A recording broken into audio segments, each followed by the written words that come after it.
All right, Celtics fans, we are back with another episode of Boston Celtics Game Day Recap. I'm your host, Guy DiPlacido, and the Celtics beat the Orlando Magic 126-120. The Celtics are now 3-0. I don't know if I believe this stat, but they said it during the broadcast. The first time they've been 3-0 since 1999-2000 season. So, gotta love that, right? Gonna follow today's podcast, same as usual. Run through player of the game, run through some of the highs, some of the lows. And to get things started off here, I need to mention Jayson Tatum for having a 40-point game. But he is not my player of the game today. And I know I'm probably going to get some flack for that. Feel free to come at me. But this is Derrick White. This is an absolute Derrick White game. So super impressed with like the way he played today. Because normally you go back last year, obviously he came in, didn't have a full season with us. He kind of struggled shooting. His shot this season is so much better. It's a much faster release, and it just looks fluid. It's a beautiful, beautiful thing. But Derrick White tonight, 27 points, 4 rebounds, 4 assists, 10 of 17 from the field, 5 of 9 from 3. There was a point where he was 4 of 5 from 3. The only single 3 that he had missed up until the third quarter was a wide open one. Every other shot, pretty contested, but he was hitting them in a high clip. So this is just a very, very impressive game for Derrick White. And you want to talk about down the stretch, too. This is where, to me, he was most impressive because there were a lot of times throughout the game where the Celtics offense sort of stagnated. Derrick White drove to the basket, made something happen. And you saw it late in the game, too. He had a stretch, turned the corner, and then absolutely slammed the ball hard with like a minute 55 left to go up 5, and then immediately sprints back on defense, takes a charge. Like that right there is the turning point of this game for the Celtics. The entire game, it was really back and forth, right? But that specific sequence changed everything. So super impressive game from Derrick White tonight. A lot of love going his way because this is a guy that's gotten a lot of hate from Celtics fans. So I'm very, very happy to see this kind of come to fruition for him. I talked about it in the preseason. His shot looked significantly better this preseason. But up until today, we haven't really seen it. He had a pretty solid game against Miami. Didn't really do much as far as the offensive side goes against Philly on opening night. But this is a game where Derrick White is stepping up. You know, Scal and Mike Gorman both said it. This is probably the best game of his entire career. Uh, so absolutely love to see that. Need to see more of it continuing. Like if we can have Malcolm Brogdon coming off the bench, Derrick White coming off the bench again once Robert Williams comes, this is a very dangerous, dangerous team. So love to see it. Have to talk about Jayson Tatum though here. I am very tired of hearing all of the Jayson Tatum, Jaylen Brown comparisons. I don't care. We don't need to know who's better or who's worse. They're both on the team. I'm very tired of talking about it. But tonight, Jayson Tatum was far better. We'll leave it there. I'm not saying he's a better player overall. I don't really give a shit anymore. I'm done with the conversation. But Jayson Tatum tonight, he has just continued to solidify his dominance. And if he continues driving, putting his head down and getting to the rack, this is a Jayson Tatum that can legitimately have a chance at an MVP season. I know we've talked about it. I know there are a lot of Jaylen Brown stands out there. I'm one of them. If you ask me who my favorite player on the Celtics is, I'm going to say Jaylen Brown too. And I like it is what it is. But Jayson Tatum at the start of this season has been sensational. He hit 100 points in the first 3 games, so he's averaging 33 and a half points or whatever it is after 3 games. First player to do it, since actually, he's the only player to do it. He passed Larry Bird, who I think had 96 points through 3 games. So this is Jayson Tatum playing at an all-time great level. Obviously, I'm not expecting him to average 33 points a game. That number is going to come down, but it's the way that he's playing that is putting him at a different level. It's putting him at an MVP type level. The way that he's driving, the way that he's just being ultra aggressive, getting to the basket. This is the Jayson Tatum that we've been talking about for 5 years now, right? Took He was 4 of 10 from 3. Numbers pretty good, right? You'll take that all day. But then he was 10 of 11 from the field from 2. 10 of 11. It's near perfect. Like this is Jayson Tatum playing at an all-time level. He was 7 of 7 from the free throw line last game, literally yesterday. 8 of 9 from the free throw line today. Cannot ask for anything better than that. So really, really solid game from him. Added in, so 40 points, 8 rebounds, an assist, a steal, and 2 blocks. 1 turnover. That's it. 1 turnover all game long for him. Love, love, love to see that. So super impressive from both Tatum and Derrick White today. Outside of that, we saw a couple other guys step up. I think Grant Williams has continued to be spectacular. 13 points from him, 6 rebounds, 2 assists, 2 blocks. Uh, was a +7. Great. But you're also looking at just consistency everywhere. 3 of 3 from 3, 4 of 4 from the free throw line. You go back to last year, up until, honestly, about 60 games in, he was a 50-40-90 guy. 50% from the field, 40% from 3, 90% from the free throw line. He's right around he's higher than those numbers so far this year, which is super impressive. Uh, and the thing that, again, has continued to impress me, and I've talked about it the last couple of games, the jump that he's made from off the dribble is incredible. Like last year, I would cringe hard every time he put the ball on the floor. This year, he's throwing up fakes. He's driving to the rack. He's getting in ones. Like he's making the right reads, and he's not turning the ball over. Like he looks good. He's like super efficient out there. So really, really solid game from Grant today as well. While we had a really strong performance overall from the bench. We saw 13 from Grant. Sam Hauser stepped up today, 3 of 4 from 3, 9 points.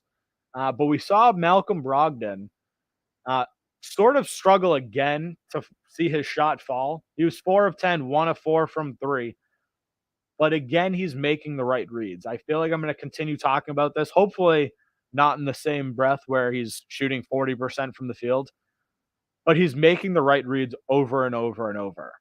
Like this was my talking point all last year with Derrick White. Very rarely did you see Derrick White make a bad play. He missed shots, sure. He wasn't a great shooter last year, sure.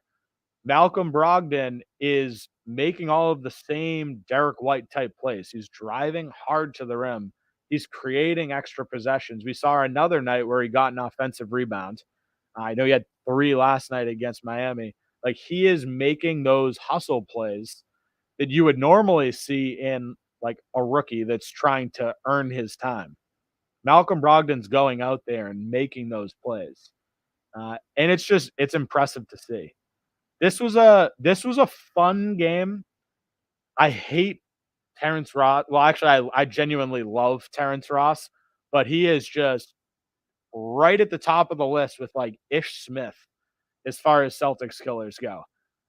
This guy, Terrence Ross, tonight, torched the Celtics again. 29 points, 11 of 16 from the field, 5 of 8 from three.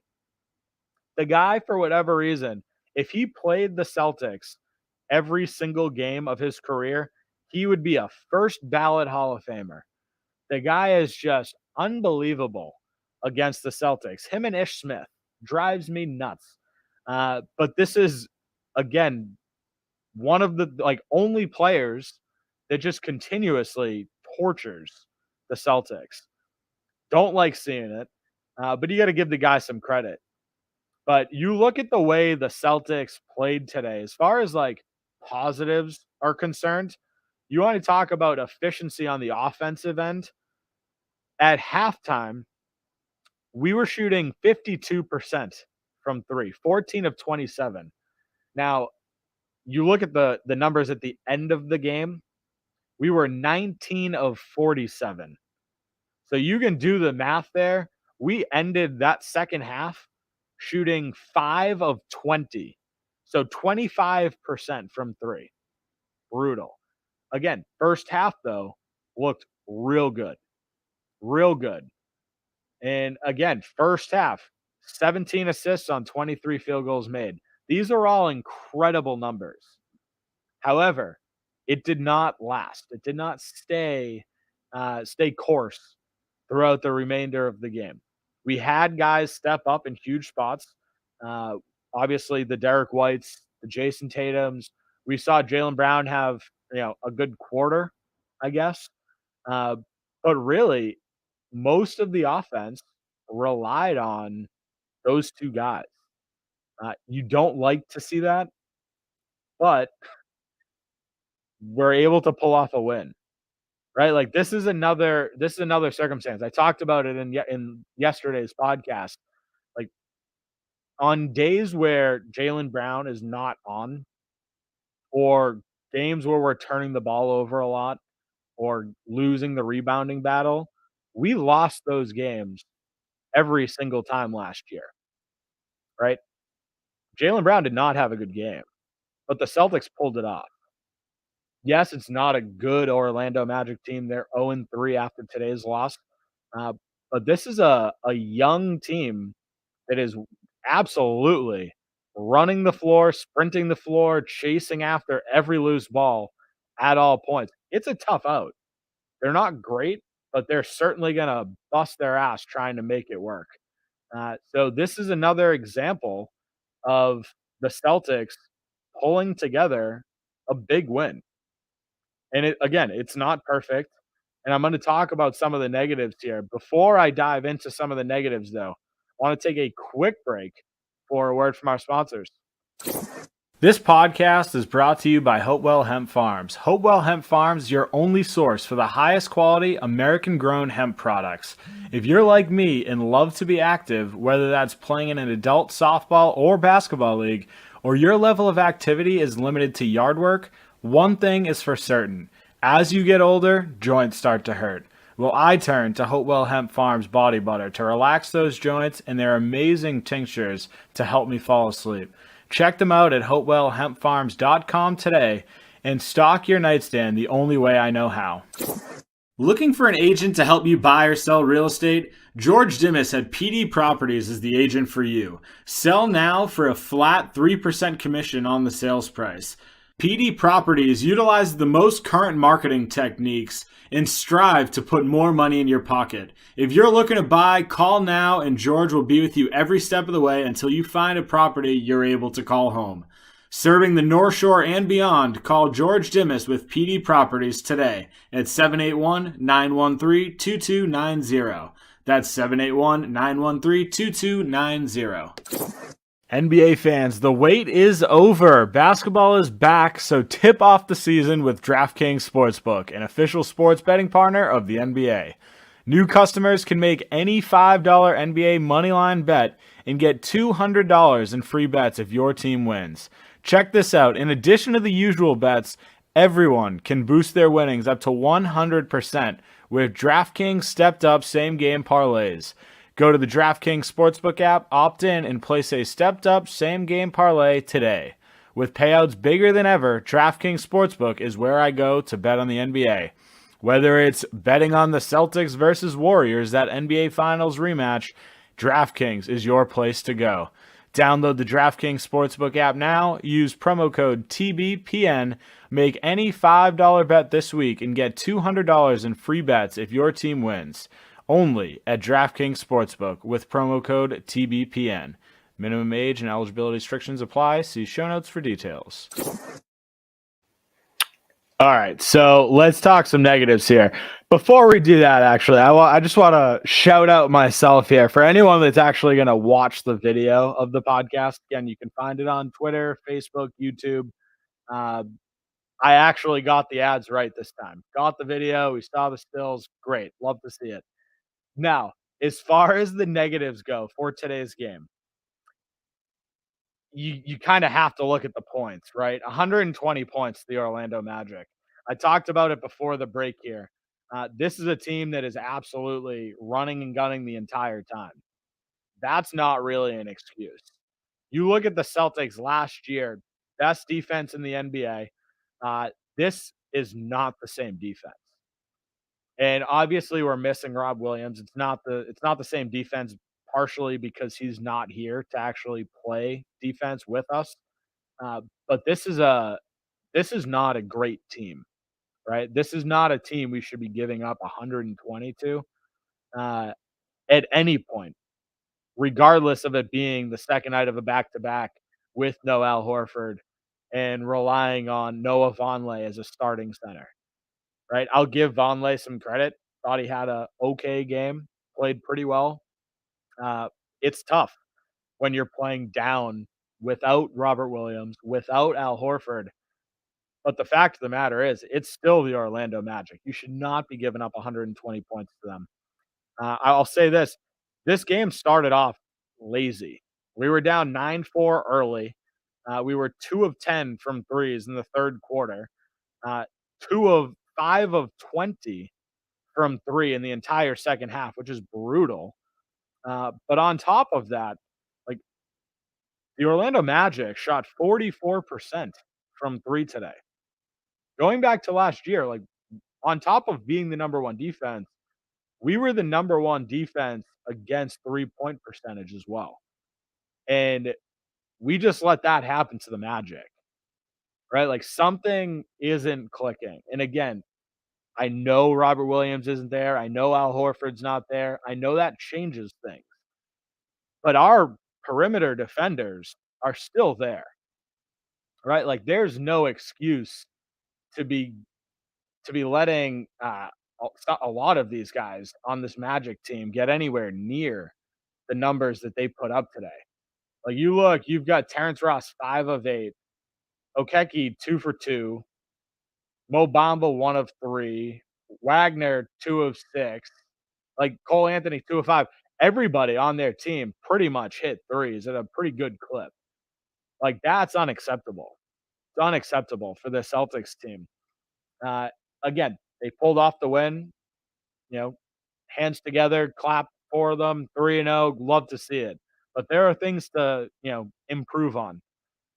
Jaylen Brown was interviewed after yesterday's game against Miami, and one of the things that stuck out to me was he was like, "Okay, yeah, we played great, but there are still a lot of areas of improvement." And that to me is a sign of a maturity from him because they're seeing that there are still issues that they need to resolve. But two, it's like I don't think that's just him. The entire team knows that there's another step to get to. Like they saw the way they played last year throughout the playoffs, making it all the way to the finals. They need to fix these things in order to actually get back to the finals. The Eastern Conference this year is stacked. Like I tweeted about this earlier. Philly lost tonight to the San Antonio Spurs and are now 0-3, which I find absolutely hysterical, but they're still a good team. You still have Milwaukee. You still have Brooklyn if you want to put them in the conversation. Like there are a lot of really solid teams. Cleveland added some talent there too. Like there are a lot of good teams in this Eastern Conference, and we need to get our defense back to that, it doesn't need to be number one. I'm not saying that because our offense right now is clicking. Number one offense in the NBA. They showed the stat today during the game. Obviously, small sample size. We're only 3 games in. However, the offense is clicking. The addition of Brogdon, having White kind of assimilated into the culture here, understanding the offense fully, like both of those guys have brought this offense to a completely different level. We need to get back to defense as well. It cannot be let's focus on offense. It needs to be okay. How are we progressing? How are we making our defense the focal point again? And I know it's a different coach too. I know we're dealing with that. Obviously, Ime preached defense. That was his philosophy, right? Joe Mazzulla, not exactly the same way. Like he talked about it in the preseason. Like he wants to have a great defense, but he also realizes that they do have another element that they can play to, which is their offense. And it is clicking. I'll give them a lot of credit for it. But there are still some things that the Celtics team can improve on, which kind of scary if you're looking at the way they're playing right now because they look really good. One thing, one other negative, and this is kind of nitpicking. Uh, Jayson Tatum tonight. There was one play. It should have been called a foul. It was not called a foul early, first quarter, and he's sitting there arguing to the refs. And the Magic fly down the court, wide open three because Jayson Tatum was still complaining. Can't have it. Like Ime talked about it a bunch last year. He was going to try and handle the refs. The players needed to just relax and focus on the game. We haven't really seen any of that. Jayson Tatum still complains a lot. Needs to be fixed. Uh, I I sort of have to talk about Marcus Smart and Jaylen Brown before we hang the mic up for the night.